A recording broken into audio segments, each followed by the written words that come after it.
Hi, I'm David Johnson, pastor of New Tabor Brethren Church, and this is Bible Boost.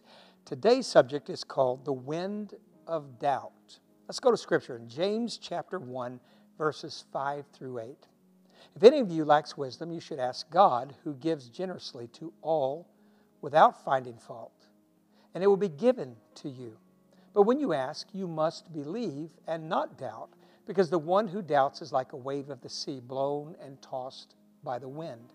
That person should not expect to receive anything from the Lord.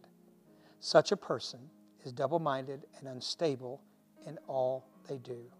Let's look at that word doubt, because this really is the root of this. Doubt is a feeling of uncertainty, lack of conviction, and fear. So this is a problem. Doubt is anti-faith.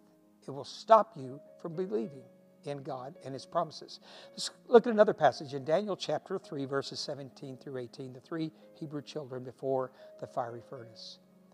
They looked at Nebuchadnezzar and they said, if we're thrown into the blazing furnace, this was because they wouldn't bow to the idol. If we're thrown into the blazing furnace, the God we serve is able to deliver us from it, and He will deliver us from your majesty's hand. But, I love this, even if He does not, we want you to know, your majesty, that we will not serve your gods or worship the image of gold you have set up. Now, even though they didn't know how they were going to be delivered or when or if, there was no doubt there. You see the difference? Not knowing how it's going to turn out is not a lack of faith. See, because they believed and they didn't have doubt. They were persuaded no matter the outcome. Not knowing the outcome is not doubt. Not trusting in the deliverer is doubt. Okay? 2 Timothy chapter 1, verse 12 says this. That is why Paul says, he says, I'm suffering as I am. Yet this is no cause for shame, because I know, hear that? I know whom I have believed, and am convinced, that's not doubt, am convinced that He is able to guard what I have entrusted to Him until that day. Paul was suffering persecution, troubles, trials, and everything. But there's no doubt in Paul. He said, it doesn't matter what's happening, I know whom I have believed, and I have no doubt that He's going to be with me. Doubt is the enemy of knowing. It's the enemy of knowing. And doubt is also the wind that brings double-mindedness and instability that we read earlier in James. Often I see people and think, what's wrong with people? What's wrong with that person? Well, here's what's wrong with them. They don't know. They don't know. They're full of doubt.